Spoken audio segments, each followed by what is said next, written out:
Hello বন্ধুরা, নমস্কার। যেমনটা তোমরা সকলেই জানো, আজকে একটা গুরুত্বপূর্ণ মামলার কিন্তু শুনানি ছিল সুপ্রিম কোর্টে। কিন্তু ঘটনাক্রমে আমরা দেখি যে সেই মামলার শুনানি কিন্তু পিছিয়ে যায়। দেখো, এই বিষয়ে বিস্তারিত আমি তোমাদের জানাবো এবং ফিরদৌস শামীম বাবু কী বলেছিলেন তো সেটাও আমি তোমাদের জানাচ্ছি, এবং কারা রয়েছেন চাপে এবং কারা এখানে এগিয়ে রয়েছেন এই বিষয়টাও কিন্তু তিনি একটু খোলামেলা বলেন। তো সমস্ত বিষয়টা আমি এখানে তুলে ধরবো, তোমরা শুধু ধৈর্য ধরে ভিডিওটি একটি দেখো।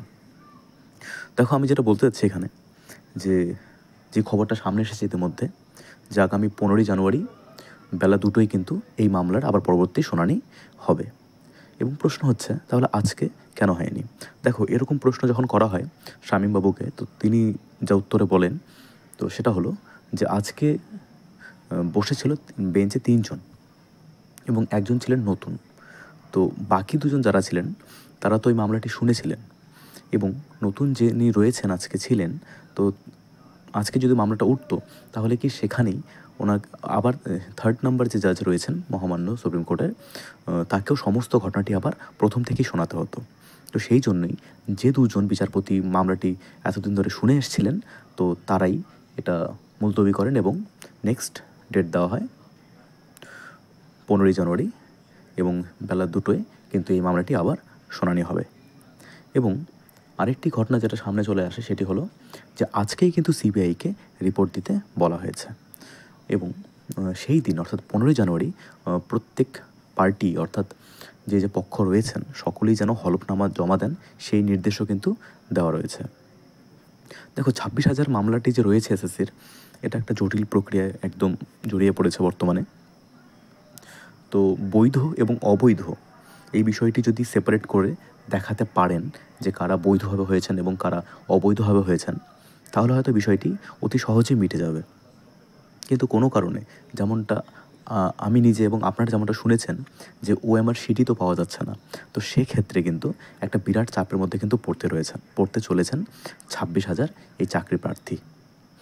তো দেখো, এখানে একটাই কথা বলার, যে যারা অযোগ্য তাদের চাকরি যাক, কিন্তু যারা যোগ্য তারা তো কোনো দোষ করেনি, তাহলে তারাই বা কেন সাফার করবেন? তো এই বিষয়টি কিন্তু এখন ঘুরে দাঁড়াচ্ছে।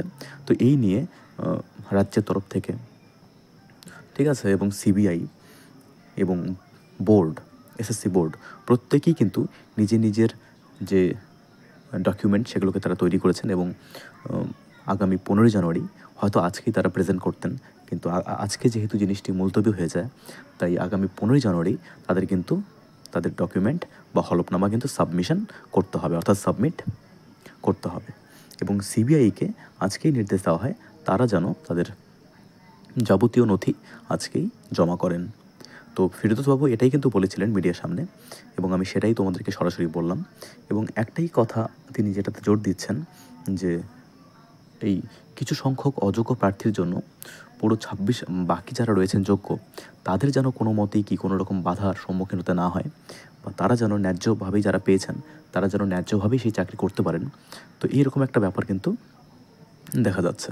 তো এটাই একটা কথা, যে যারা অযোগ্য তারা চাকরি যাক, এবং যারা যোগ্য তারা অবশ্যই চাকরি করুক পূর্বের মতোই। তো এই জন্য আমাদের আবার তাকিয়ে থাকতে হবে 15ই জানুয়ারি। এবং শামীমবাবু আর যেটা বলেন, যে হয়তো খুব বেশি হলে আর 1-2টো শুনানির মধ্যেই কিন্তু এই মামলার যে রায়দান সেটা কিন্তু একদম সামনে চলে আসবে। তো আমাদের সেদিকেই তাকিয়ে থাকতে হবে। তো এই ইনফরমেশনটা আমি জানলাম এই মিডিয়া মারফতই, আমার কোনো সোর্স নেই যে আমি ভেতরে খবর জানবো। যা জানলাম সেটাই আপনাদেরকে জানালাম আমার এই প্ল্যাটফর্মের মধ্যে দিয়ে। আশা করি যাদের ভিডিওটি সম্বন্ধে একটু ইন্টারেস্ট ছিল তাদের অবশ্যই কাজে লাগবে। সকলকে ধন্যবাদ, থ্যাংক ইউ।